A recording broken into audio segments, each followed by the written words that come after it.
Listen, there's a book that was banned.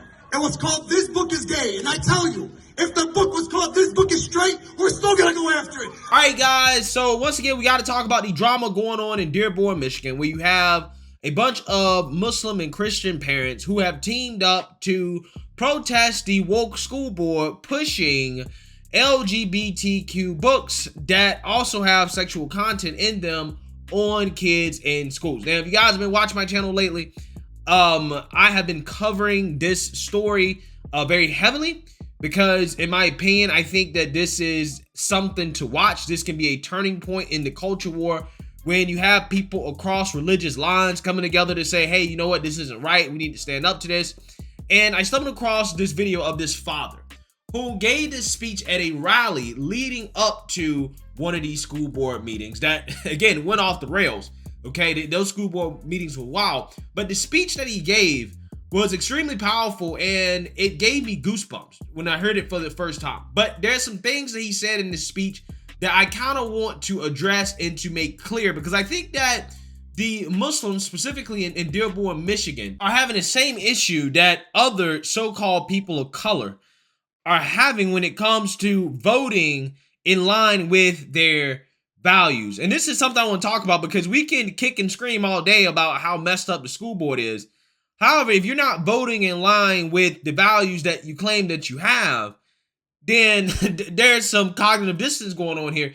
There's some problems going on here, right? So without further ado, I want to go ahead and roll the clip. Take a look. I just want to thank everybody for coming out. My name is Hassan Shami. I'm nothing but a concerned parent in Dearborn, Michigan. Guys, we want to make something clear, okay?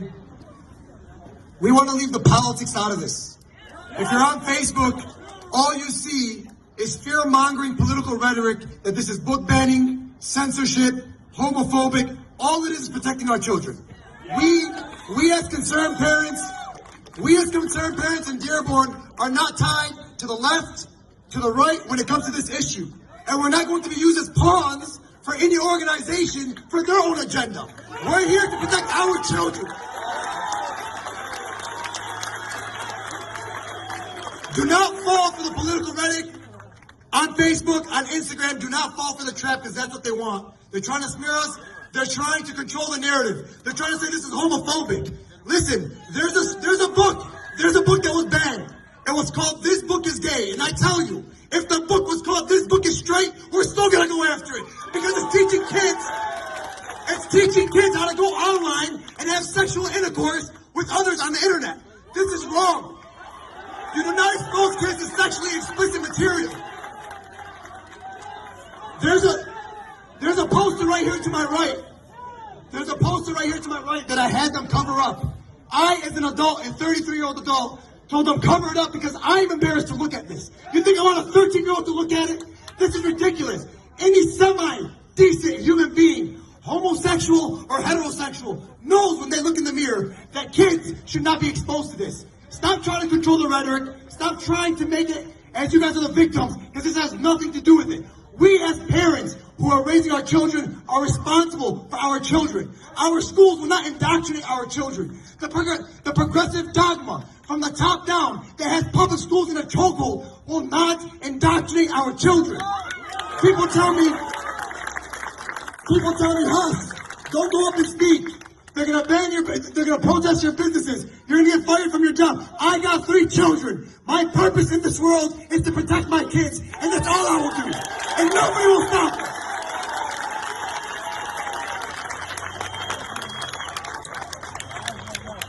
For everyone that came here, we expect to see you guys. And 5, for every person, bring 5 more with you on October 10th to the school board meeting. October 10th. We want the street filled. We want the park filled. We want the building filled. But listen, we are not here to work against the school board. We're not here to antagonize the school board. We're here to work with the school board, because the school board are trustees that asked us to trust them with our kids. So they will listen to us, because we elected them into office. And they will always listen to us. There should be hundreds more here, thousands more. Everybody had fun on WhatsApp and Facebook. Everybody was going back and forth and debating. Where are they now? Where are they now? Do you guys not have kids? You rely on a small army to take care of the issues? Until we mobilize and we get off our asses and we prioritize our kids, there will not be change. So we need everyone here. You get into your group chats, you talk to your friends, your family members, your aunts, your uncles, and you say you have a responsibility as a human to stand up for the children in Dearborn. Thank you very much. And guys, you know what? One more thing. To the handful of clerics and sheriffs that showed up right here, we want to thank them for coming out. We want to thank them for coming out and supporting us. And for Masjid al-Huda, you made an announcement at Friday prayer. Thank you very much. And you know what? I do want to say one thing. To the Yemeni community who always shows up, thank you. Yeah, so again, the first time I watched that, I was like, well, I got goosebumps. Okay, this is powerful stuff. You know, you don't see strong men at the forefront of these movements as much as we should, okay? Again, that's one of my biggest gripes with the black community is that all of our so-called leaders, right, are all women, okay? It's all women, which is why we have so much chaos. But here, again, you have a strong male giving a speech, but there is some things that I got to address because there's some things he said that I think that we need to talk about, right? And the first thing he said is that, well, this is not political, right? We don't want to be used to push a political agenda. And I'm just like, nah, this is political because there's one side of political aisle that is totally okay with this from the top down. As this guy said in his own speech, the progressive dogma has infected these schools, right? It has been entrenched in these schools from the top down. And what is the top? Where's the top of the progressive dogma? It's coming from the Democrat Party, which overwhelmingly support the teachers unions. Now, actually, the teachers unions control the Democrat Party because they fund the Democrat Party. They are one of the biggest funders of the Democrat Party. And the teachers unions are pro these books being pushed in school. They're totally fine and okay with it. So to sit here and say it's not political, that's just not true, right? And that's what kind of worries me about this movement. It's like, okay, when people realize that, okay, that there's a problem, you recognize where the problem's coming from, the left side of the aisle. Okay, does that follow up in a vote, right? Because this issue is so important to you. Who are you going to vote for, right? In your local election, it doesn't even have to be at the national level. I'm just saying, your state and local elections, are you going to continue to vote Democrat? Are you going to continue to vote for the same policies and the people that are pushing this stuff? Because the school board, again, they controlled by the teachers unions. The teachers unions, they fund the Democrat Party. So obviously you vote the people out on the school board, but that's not where the problem stops, right? You have to solve the problem with local and state politics to the point where you elect somebody that's going to ban this stuff being pushed in schools, right? That's how you actually fix the problem. And again, I got questions because Dearborn, Michigan, right, is in Wayne County, which is a progressive stronghold in Michigan. It is super liberal out there. Now, Detroit, Warren, Dearborn metro area is somewhat liberal, but they're more liberal than the state of Michigan, which is basically a gray state. It's a purple state. It's a toss-up. So Dearborn, that's full of conservative Muslims, right, is more liberal than the state of Michigan as a whole, which means that a lot of these Muslims are out here voting Democrat, right? You vote for Democrats. So again, my question is, you have conservative social values. We have a time in which the economy is not doing great. Democrats are a disaster on all fronts. What do you have to lose, right? What do you have to lose? You see the direction they're going in. You see the progressivism that, you know, it seems like Muslims really don't like. You see what they're pushing on kids in school. The National Democrat Party, they're for this, right? And trust and believe, they are going to pass legislation at the state level or the national level to try to protect this stuff, to try to protect these books being in schools. Best believe. If you notice, why are you still voting for them? Okay?